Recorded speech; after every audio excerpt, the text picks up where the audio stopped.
নির্বাচনে এরকম একটা যোগসাজশ হয়েছে ভারত, আওয়ামী লীগ এবং বিএনপির মধ্যে। যাকে অন্তর্বর্তী সরকারে বিএনপি দেখতে চায় তাকে নিজ মন্ত্রিসভায় বিএনপি নিয়ে এসেছে, সেই রহস্যটা বাংলাদেশের জনগণ জানতে চায়। তৃতীয় গুরুত্বপূর্ণ বিষয়টি হচ্ছে যে সবচেয়ে অ্যালার্মিং আমরা দেখতে পাচ্ছি গত 2-1 দিন ধরেই যে বাংলাদেশে ফ্যাসিস্ট আওয়ামী লীগদেরকে পুনর্বাসনের একটা প্রচেষ্টা চলমান আছে। বিভিন্ন জেলা উপজেলায় আওয়ামী লীগের কার্যালয় খুলে দেওয়া হচ্ছে এবং মিডিয়াগুলোতেও কিছু কিছু মিডিয়া সেটাকে ব্যাপকভাবে প্রচার করছে, এমন ভাবে যেন উৎসাহ দেওয়া হচ্ছে। আওয়ামী লীগ কিন্তু কার্যত এবং আইনত নিষিদ্ধ একটি সংগঠন এবং তার বিচার প্রক্রিয়া চলমান আছে।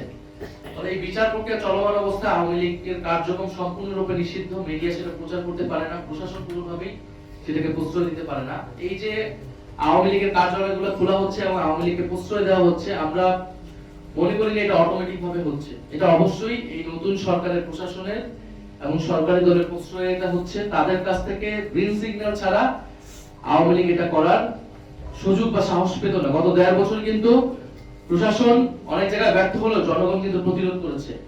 রাজনৈতিক ফ্যাসিবাদ বিরোধী রাজনৈতিক কর্মীরা সেটা প্রতিরোধ করেছে। ফলে আমরা আশঙ্কা করছি যে এই নির্বাচনে এরকম একটা যোগসাজশ হয়েছে ভারত, আওয়ামী লীগ এবং বিএনপির মধ্যে, এবং আওয়ামী লীগের পুরো ভোট ব্যাংকটাকে বিএনপি নিজের দিকে নেওয়ার চেষ্টা করেছে। বিএনপির, এটা আমরা আগেও বলেছি, এটা নতুন কোনো কথা না, বিএনপির বিভিন্ন বক্তব্যে তার মঞ্চে জয় বাংলা স্লোগান দেওয়া, আওয়ামী লীগের লোকদেরকে পুনর্বাসন করা, হত্যা মামলা আসামিদেরকে নিজের দলে ভিড়ানো, এই চেষ্টা কিন্তু স্থানীয় পর্যায়ে হয়েছে।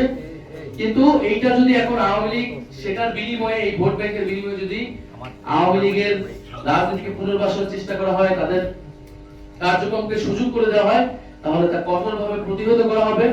আমরা প্রশাসনের প্রতি আহ্বান জানাবো যে 8টি বা 9টি জেলায় আওয়ামী লীগের জেলা কার্যালয় তারা খুলেছে, সেটা কিভাবে হয়েছে আমরা তার জবাব দিতে চাই এবং অবিলম্বে সেটা প্রশাসনিকভাবে আইন শৃঙ্খলা বাহিনীর দায়িত্ব সেই কার্যালয় বন্ধ করা। যদি তারা ব্যর্থ হয় তাহলে আমরা কিন্তু রাজনৈতিকভাবে প্রতিরোধের ডাক দেব সারা বাংলাদেশে, এবং সেটার জন্য কিন্তু এই সরকারকে আমরা কিন্তু কাজ করে দাঁড়াবো এই ফ্যাসিস্টদেরকে পুনর্বাসনের দায়।